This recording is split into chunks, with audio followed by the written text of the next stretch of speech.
Homestead Act of 1862, Chapter 75.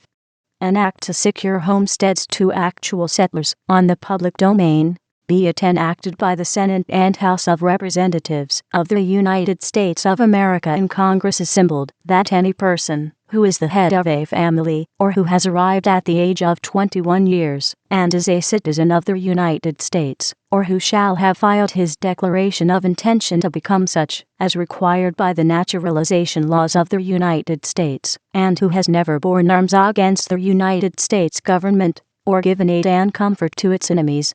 shall, from and after the 1st January, 1863, be entitled to enter 1/4 section, or a less quantity of unappropriated public lands, upon which said person may have filed a preemption claim, or which may, at the time the application is made, be subject to preemption at $1.25, or less, per acre, or 80 acres, or less of such unappropriated lands, at $2.50 per acre, to be located in a body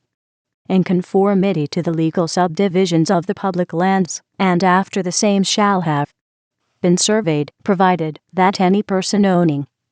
and residing on land may, under the provisions of this act, enter other land lying contiguous to his or her said land, which shall not, with the land so already owned and occupied, exceed in the aggregate 160 acres. Section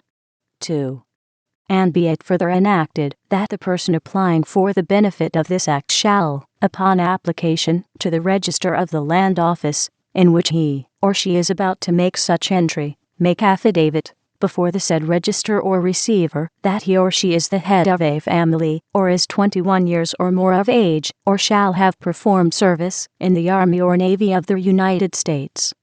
and that he has never borne arms against the government of the United States, or given aid and comfort to its enemies, and that such application is made for his or her exclusive use and benefit, and that said entry is made for the purpose of actual settlement and cultivation, and not, either directly or indirectly, for the use or benefit of any other person or persons whomsoever, and upon filing the said affidavit with the register or receiver, and on payment of $10, he or she shall thereupon be permitted to enter the quantity of land specified, provided, however, that no certificate shall be given or patent issued therefor until the expiration of 5 years from the date of such entry, and if, at the expiration of such time, or at any time within 2 years thereafter, the person making such entry, or, if he be dead, his widow, or in case of her death, his heirs, or devisee, or in case of a widow making such entry, her heirs, or devisee, in case of her death, shall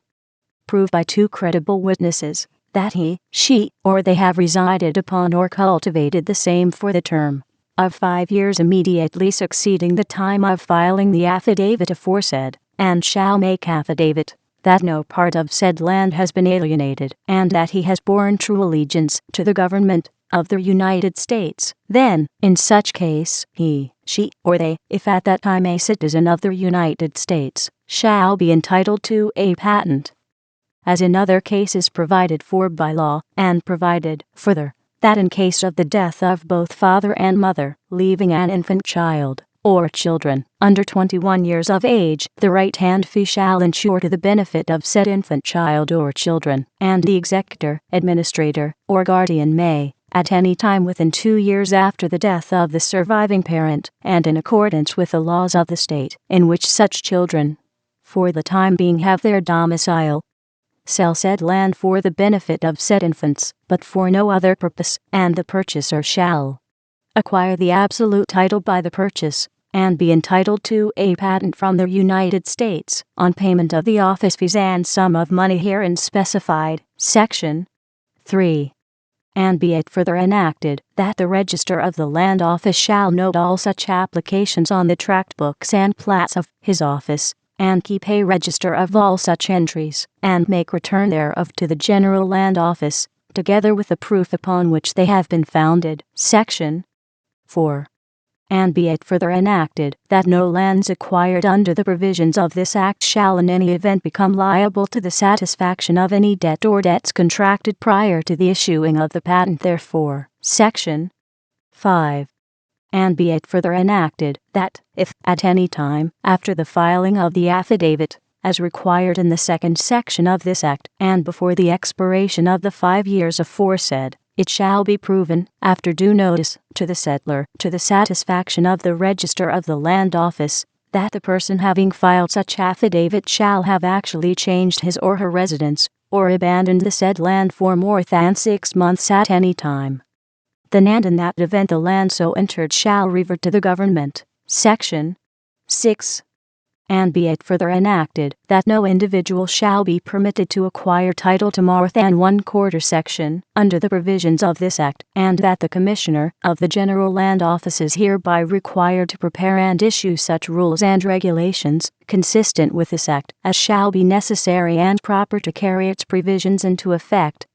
and that the registrars and receivers of the several land offices shall be entitled to receive the same compensation for any lands entered under the provisions of this Act that they are now entitled to receive when the same quantity of land is entered with money, 1/2 to be paid by the person making the application at the time of so doing, and the other half on the issue of the certificate by the person to whom it may be issued. But this shall not be construed to enlarge the maximum of compensation now prescribed by law for any register or receiver, provided that nothing contained in this Act shall be so construed as to impair or interfere in any manner whatever with existing preemption rights, and provided, further, that all persons who may have filed their applications for a preemption right prior to the passage of this Act shall be entitled to all privileges of this Act, provided, further, that no person who has served or may hereafter serve for a period of not less than 14 days in the Army or Navy of the United States, either regular or volunteer, under the laws thereof, during the existence of an actual war, domestic or foreign, shall be deprived of the benefits of this Act on account of not having attained the age of 21 years. Section 7. And be it further enacted that the 5th section of the Act entitled An Act in addition to an Act more effectually to provide for the punishment of certain crimes against the United States, and for other purposes, approved the 3rd of March, in the year 1857, shall extend to all oaths, affirmations, and affidavits, required or authorized by this Act. Section 8. And be it further enacted that nothing in this Act shall be so construed as to prevent any person who has availed him or herself of the benefits of the first section of this Act from paying the minimum price or the price to which the same may have graduated for the quantity of land so entered at any time before the expiration of the 5 years, and obtaining a patent therefor from the government, as in other cases provided by law, on making proof of settlement and cultivation, as provided by existing laws granting preemption rights. Approved, May 20, 1862.